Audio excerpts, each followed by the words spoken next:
Thank you, everyone.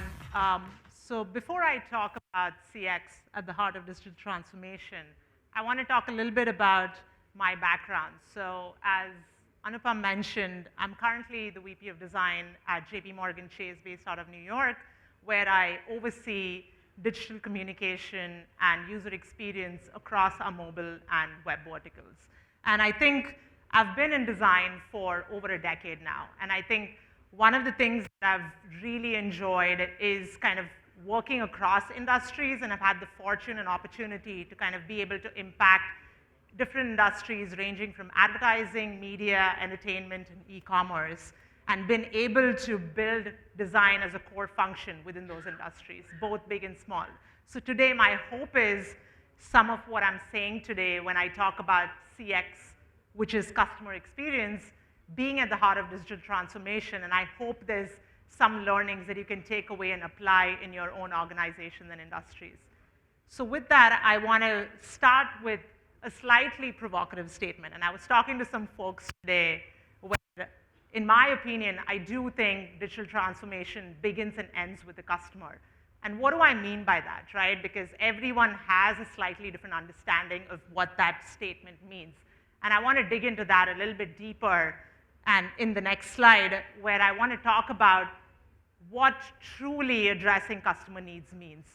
And in my experience and from my perspective, digitization and product innovation are great, but honestly, they're nothing without truly serving your customer needs, right?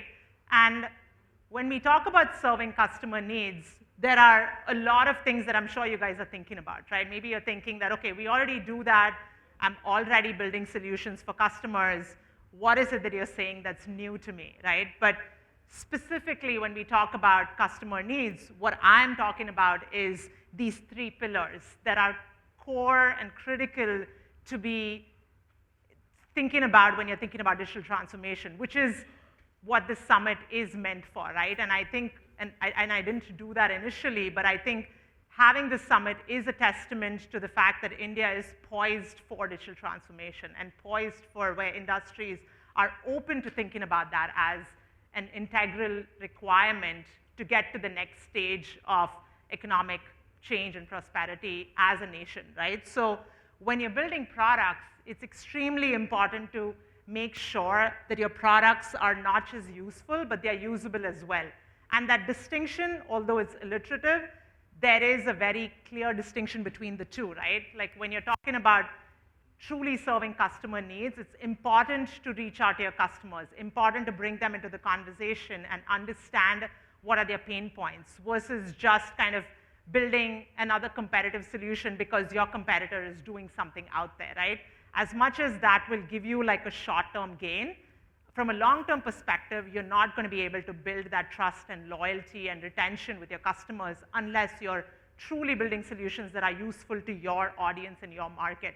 So making it usable and making it useful is extremely important. And when we talk about usable, we mean make sure that at every intersection of the customer journey, every part of your product or your experience is usable and user-friendly. That when you're going from A to Z, for example, if you're purchasing a product on Amazon all the way to checkout, you're not having any gaps, and it's an extremely seamless process, right? And that's what customer experience deals with and thinks about. So that's what I want to kind of posit and kind of push you guys to think about if you haven't already been doing that and focusing on that within your organization. The second bucket that's important to be, again, a competitor advantage is making sure your solutions and products are not just sophisticated, but intuitive, right?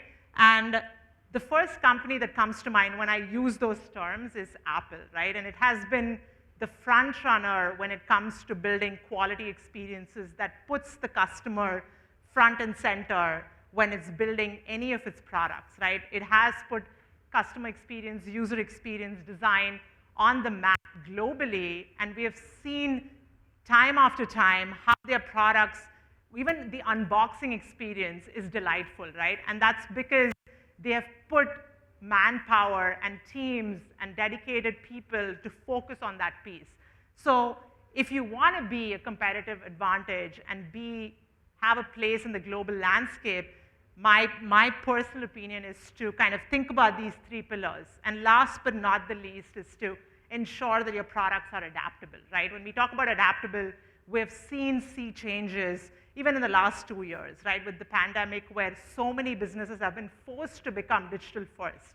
And as a result of that, companies have also been expected to pivot because user sentiments, user behavior, user patterns have changed over the last couple of years. So the only way to stay relevant today is to ensure that your business is adaptable, can keep up with the unpredictable changes that they can potentially foresee. And I will talk about how that's going to be possible, because all of these sound idealistic, I know, but I can assure you that I've been able to kind of build these practices within organizations in like an incremental piecemeal fashion. So of course, there's not like a single magic solution, but it can be done in incremental fashion.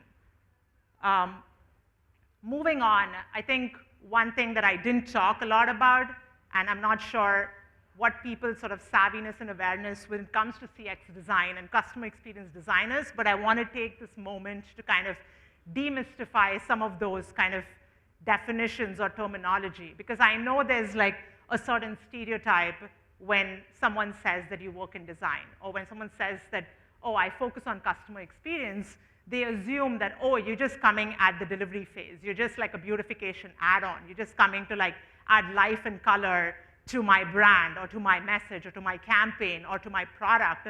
But I'm here to say that today, design sits at the intersection of form, which is just the look and feel, but also function, which is integral when you think about building technology solutions, product solutions, and lastly, emotion.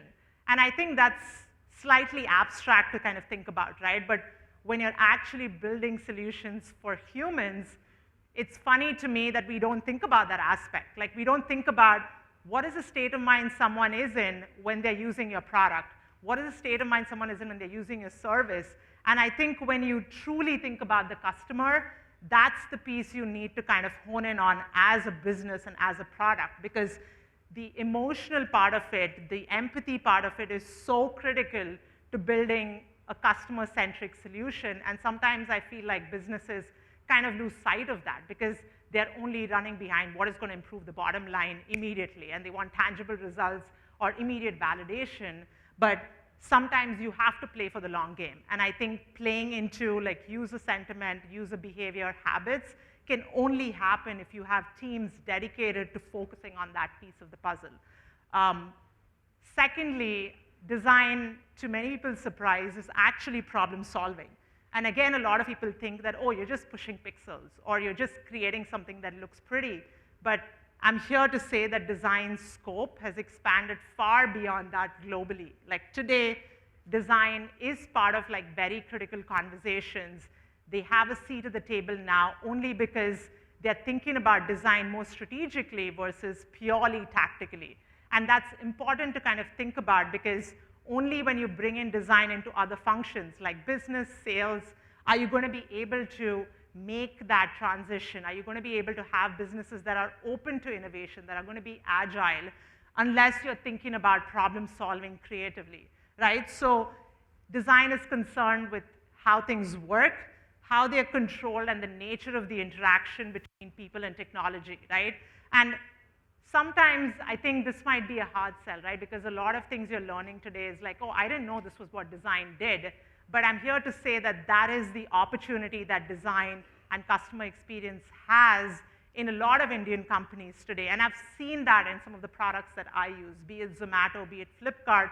I'm seeing how they're focused on creating delight. They're focused on giving me communication at the right time, at the right place, building contextual experiences.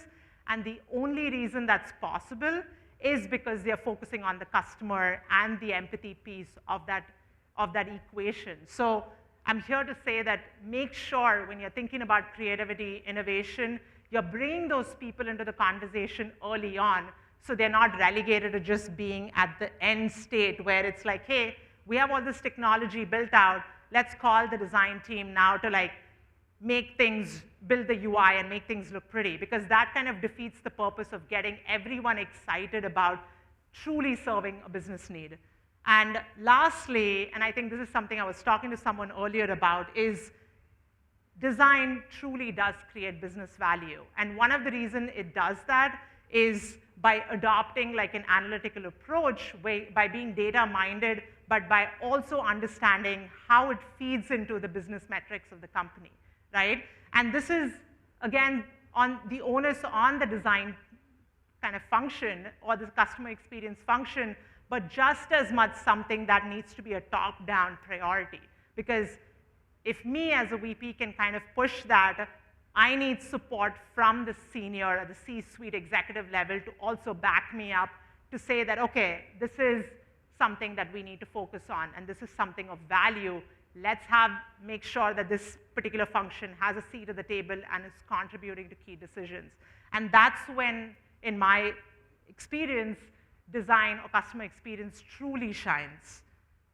Now I just want to take a moment to talk about, from my sort of purview, the digital design lens in India, right?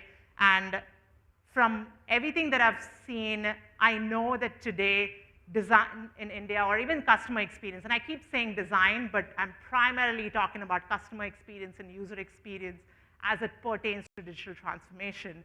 But in my opinion, India is poised for tremendous growth, and I think we are at a really exciting intersection of getting to that next phase of truly transforming businesses, right? And I think the last 2 years have seen that India, it has been more than ready to kind of like revamp their businesses to become digital first. Like I've seen people within my own family where they were so anti-technology that they didn't have a choice than to like get on a Zoom call and have a meeting, even though that was like a foreign concept 2 years ago.